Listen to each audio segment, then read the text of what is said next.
Good morning, Shindo here. Continuing the conversation about Turkey and why Turkey might be becoming more and more friendly with the Russians. This is about the coup attempt that happened a couple weeks ago. This is dated August 2nd, 2016, from the New York Times.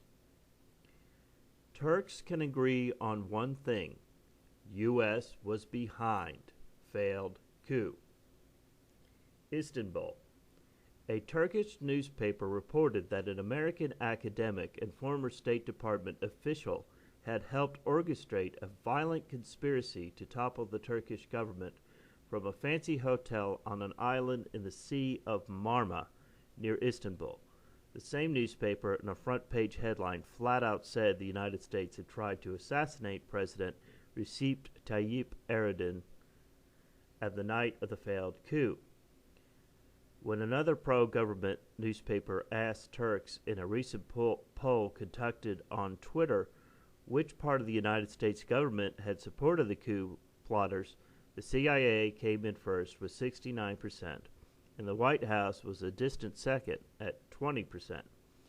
Those conspiracy theorists are not the product of a few cranks in the fringes of Turkish society. Turkey may be a deeply polarized country, but one thing Turks across all segments of society, Islamists, secular people, liberals, nationalists, seem to have come together on is that the United States was somehow wrapped up in the failed coup, either directly or simply because the man widely suspected to be the leader of the conspiracy, the Muslim cleric Fethullah Gulen, lived in self-exile in the United States. Quote, "Whenever something shocking and horrific happens in Turkey, the reflex is conspiracy," unquote, said Akin Unver, an assistant professor of international relations at Kedar Has University in Istanbul. That response goes back almost a century to the end of World War I, when the West carved up the defeated Ottoman Empire. A Western plan to divide what became modern Turkey failed after Mustafa Kemal Ataturk, the country's founder, waged war against the occupiers, with the effort forever ingrained in the Turkish psyche a fear of Western conspiracies. In the case of the failed coup, there is much more at play than fanciful conspiracy theorists, many Turks say, because of the nearly universal conviction that it was engineered by Mr. Gulen, who for 16 years has lived in a secluded compound in the Poconos Mountains in Pennsylvania. In various interviews and statements, Mr. Gulen has strongly denied involvement in the coup, yet because he lives in the United States, and because of his other salient facts, including that the former CIA official and former American ambassador to Turkey helped Mr. Gulen receive a green card, many Turks believe that Mr. Gulen is an American agent. From there is a short step to the conclusion that the United States conspired with him to bring down the Turkish government. Quote, "The U.S. is behind the coup, no doubt," unquote, said Haluk Jalin, 48, a shopkeeper in Istanbul. Quote, "The deep state of the U.S., the CIA, had a role in it," unquote. The theories have become so rampant that top American officials, including President Obama, have been forced to publicly deny trying to topple the government of a NATO ally.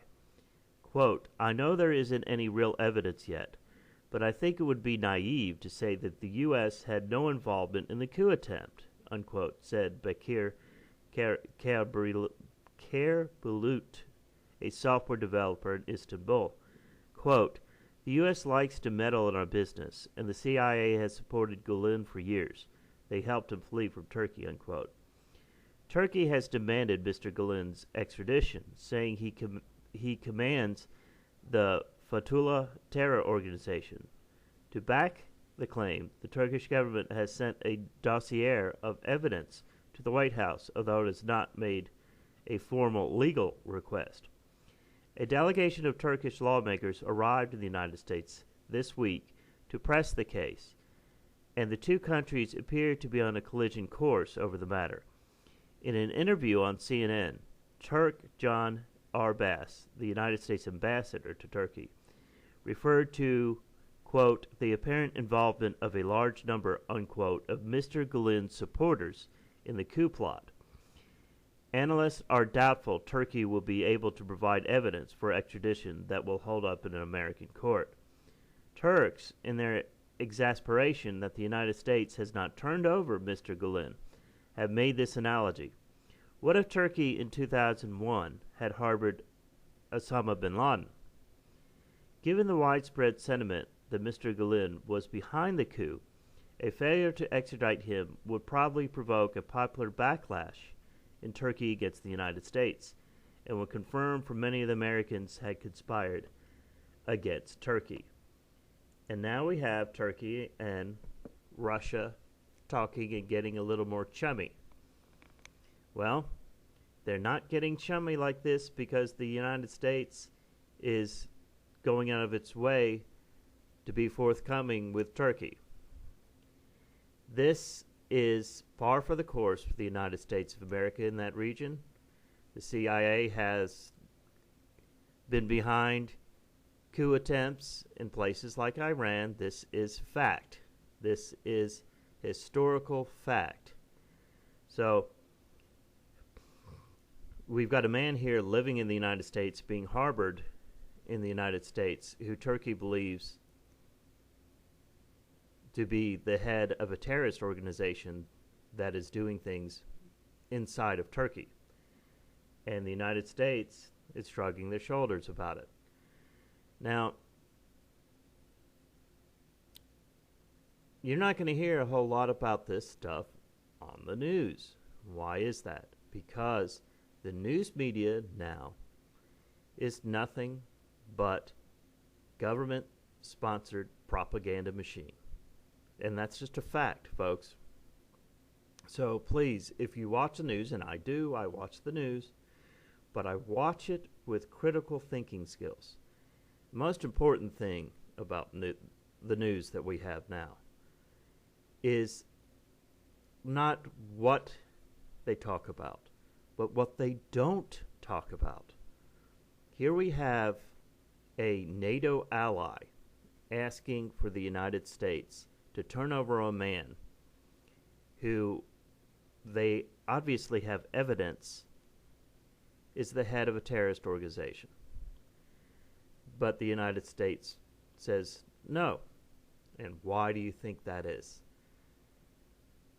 All these things that the United States says about Russia and about the Middle East, and here the United States of America is doing it as well. I don't have a problem with patriotism towards this country.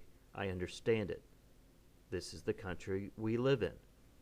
I also, however, think that that should be balanced with the reality of what our American government does, especially organizations like the CIA and the FBI. This is Shindo. Have a good day.